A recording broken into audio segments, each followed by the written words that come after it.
Schubor nakaslem jong unongsan hima.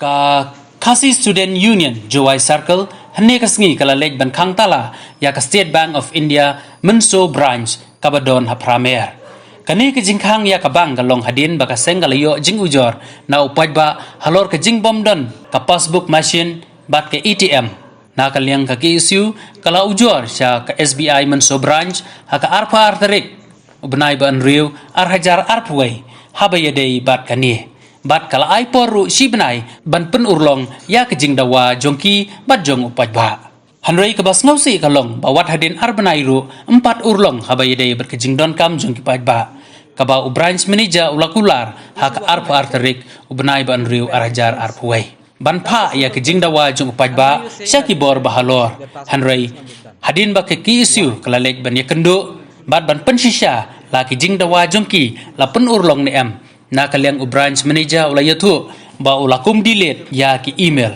kani kala penlong ya kaseng bahkan khang tala sendon namar u branch manager u claim sim kia ya ki jingdawa jong kaseng bat kumju jong ki pad ba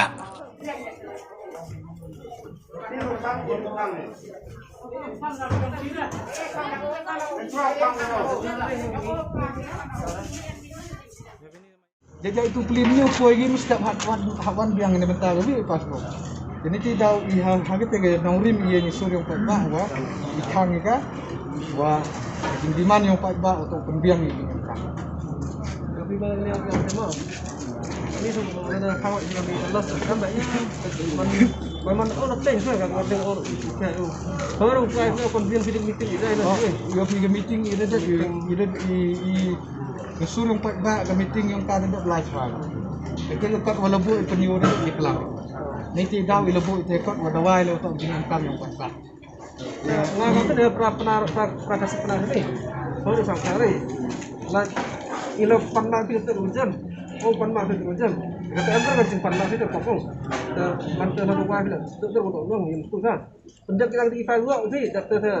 Saya kata itu rasa ya pilih buat kan terang dah. Ya pilih kita ke file ke MITI oh cuma oh ini tak klik oh yang oh. Iya kan juga isu buat terang dah itu juga juga iki press itu kan bisi lah pasal. Oh jadi ini dah press ya.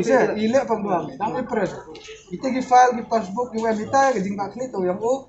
Ya पैसा MITI ATM के लिए मतलब बहुत सारा वो है फॉर्मेलिटी है जैसे पहले यहाँ 2 बार चोरी हुआ ना तो मतलब ये सिर्फ हाई रिस्क एरिया है तो बात चल रहा था कि वो वॉल मतलब बनाने के लिए यहाँ मतलब पूरा कैंपस वॉल बनाने के लिए तो हम तो वहाँ तक नहीं रुकेगा लेकिन ये जो बिल्डिंग बना रहे हैं ना ये एरिया वो मतलब अभी लैंडलॉर्ड से मतलब वो लोग बात करेगा फिर ताकि जल्दी वो करने के लिए क्योंकि इसमें बहुत सारा वो इशू होता है एक है पावर कनेक्शन क्योंकि जो पुराना रूम है वो तो अभी यूजेबल नहीं है तो पावर कनेक्शन फिर आपका रेंट एग्रीमेंट ये सब फाइनल होने में और फिर उसके बाद ही मशीन आएगा मतलब लेकिन जो प्रिंटर का बात है ना वो तो ये हफ्ता मतलब पूरा अपडेट हो जाएगा स्टार्ट हो जाएगा मतलब